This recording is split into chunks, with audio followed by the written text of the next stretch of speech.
দক্ষিণ চব্বিশ পরগনার বিভিন্ন স্কুলে ট্যাব দুর্নীতি আতঙ্কে ছাত্রছাত্রী থেকে শিক্ষক।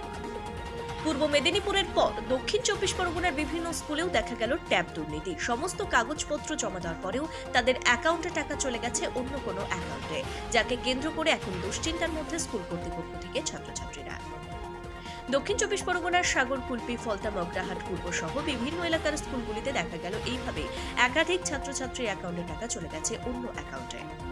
দক্ষিণ চব্বিশ পরগনার গঙ্গাসাগরের মহেন্দ্রগঞ্জ হাই স্কুলে 31 জন ছাত্রের টাকা চলে গেছে অন্য অ্যাকাউন্টে।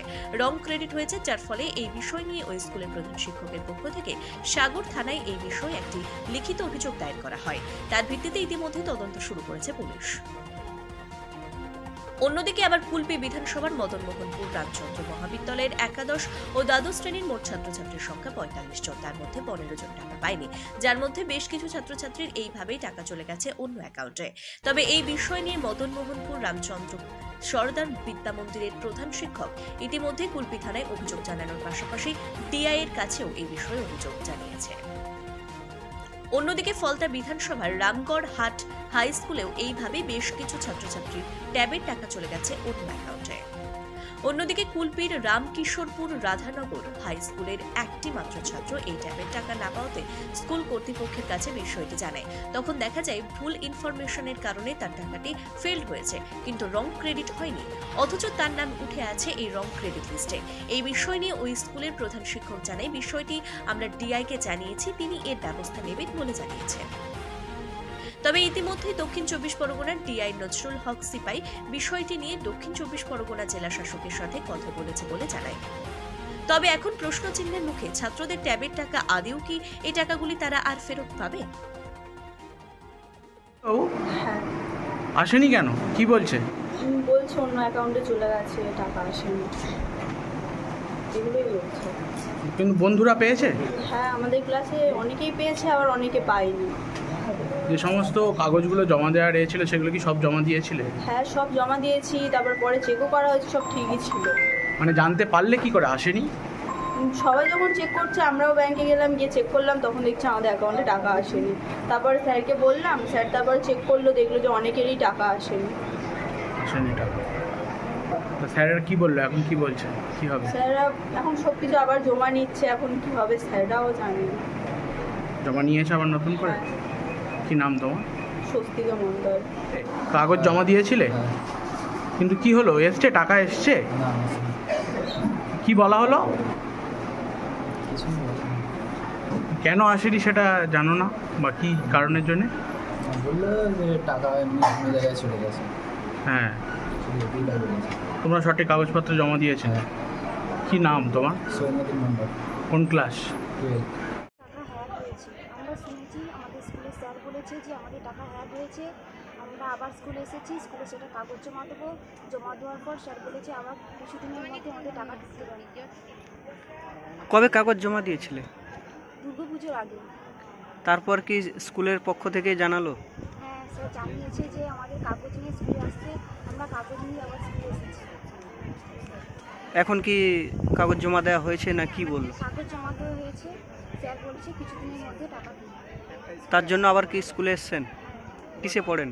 12 কি নাম আপনার? অর্পিতা পাল। জন্য স্কুলে ডকুমেন্টস জমা দিয়েছিলাম। হঠাৎ দেখি একদিন আমাদের সব বন্ধু বান্ধব সবাই ঢুকেছে, কিন্তু আমার অ্যাকাউন্টে টাকা ঢোকেনি, আমাদের কয়েকজনে ঢোকে নিয়ে টাকা অ্যাকাউন্টে। আজকে স্যার স্কুলে ডেকেছে, এসছি কী করে স্যার। আপনারও কি টাকা ঢোকেনি? না, আমার টাকা ঢোকেনি, অনেকেরই টাকা ঢোকেনি, আমাদের অনেকেরই টাকা ঢোকেনি স্কুলে। অনেকে ঢুকেছে বন্ধু বান্ধবদের, আমাদের ঢোকেনি স্কুলে। কেন ঢোকেনি, কেন কি হয়েছে জানিয়েছে? না স্যার, আমরা কি হ্যাকের কথা কিছু বলছে, অ্যাকাউন্ট নাকি হ্যাক হয়েছে। অনেকে দেখছি অনেকের অ্যাকাউন্টে ডবল টাকা ঢুকে গেছে, মানে 10,000 ঢোকার কথা ওখানে 20,000 ঢুকে গেছে। এখন স্যার ডেকেছে, আজকে স্কুলে এসেছি, কী করে স্যার। এক একজনের কি ডবল টাকাও ঢুকেছে? হ্যাঁ, ঢুকে গেছে, শুনেছি, আমরা টিভিতে দেখেছি ঢুকেছে। আর স্যার বলছে হ্যাকের কথা বলছে, স্যার কী করে, আজকে স্কুলে এসেছি, এই জন্য স্যার ডেকেছে বলে এসেছি আজকে। নামের তালিকা দেখেছেন আপনার? হ্যাঁ, আমাদের নামের তালিকায় 32 জন পায়নি, না টাকা পায়নি আমাদের। 32 জনের মানে কিছু সমস্যা আছে, বা কী করে দেখা যায়। সেখানে কি আপনাদের অ্যাকাউন্ট নম্বর ম্যাচ করছে, দেখেছেন? আমাদের অ্যাকাউন্ট নাম্বার সব ঠিকঠাক আছে, সবই ঠিক আছে ওখানে, তবু টাকা ঢোকেনি আমাদের।